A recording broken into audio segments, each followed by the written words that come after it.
2 दिन से मुर्तज़ा साहब ऑफिस नहीं आ रहे थे और उस नकचिड़ी मगरूर लड़की से मजबूरन मुझे बात करनी पड़ रही थी। मैं फाइल्स लेकर उसके कमरे में दस्तक दे के गया तो वो किसी से फ़ोन पे बात कर रही थी। मैंने दरवाजे पे ज़रा सी दस्तक दी और दरवाज़ा खोल के अंदर आ गया। मुझे आज रात तक सारी प्रोडक्ट्स डिलीवर करवानी थी, इसलिए मैंने महक से इजाज़त नहीं मांगी। वो किसी से फ़ोन पे बात कर रही थी। उसकी रिवॉल्विंग चेयर खिड़की की जानिब मुड़ी हुई थी। मेरी जानिब उसकी कुर्सी की पुश्त थी।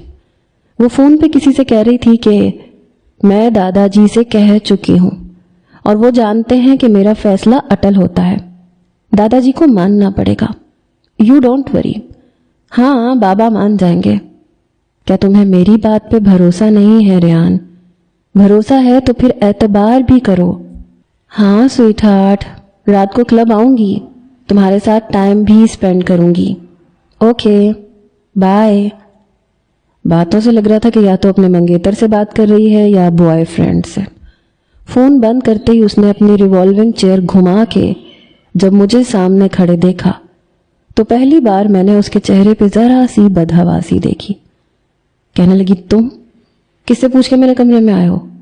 लहजा करख्त था। ऑफिस में जब मुर्तज़ा साहब होते थे तो मैं यूं ही कमरे में ज़रा सी दस्तक दे के आ जाता था। वो एतराज़ भी नहीं करते थे, मगर शायद मेरी गलती थी।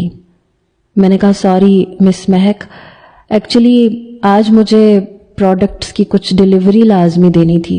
ये कुछ पेपर साइन करवाने थे, इसलिए मैंने वजाहत देना ज़रूरी समझा, लेकिन वो ओवर रिएक्ट करने लगी। How dare you enter in my room without my permission? बड़े गुस्से से उसने कहा। मैंने कहा सॉरी, लेकिन वो कहने लगी, शट अप, तुम यहां मेरी बातें सुनने के लिए आए थे? मेरे दादा के जासूस हो? उन्होंने तुमसे कहा होगा कि खामोशी से मेरे कमरे में दाखिल हो जाओ, मेरी बातें सुनो। वो पता नहीं बात को कहां से कहां ले जाने लगी। मैंने कहा, ऐसा कुछ नहीं है, मुझे बस डिलीवरी की जल्दी थी। पेपर साइन करवाने जरूरी ना होते तो मैं आता ही नहीं। मेरी बात सुन के कहने लगी, सब समझती हूं मैं, हर वक्त मेरे दादा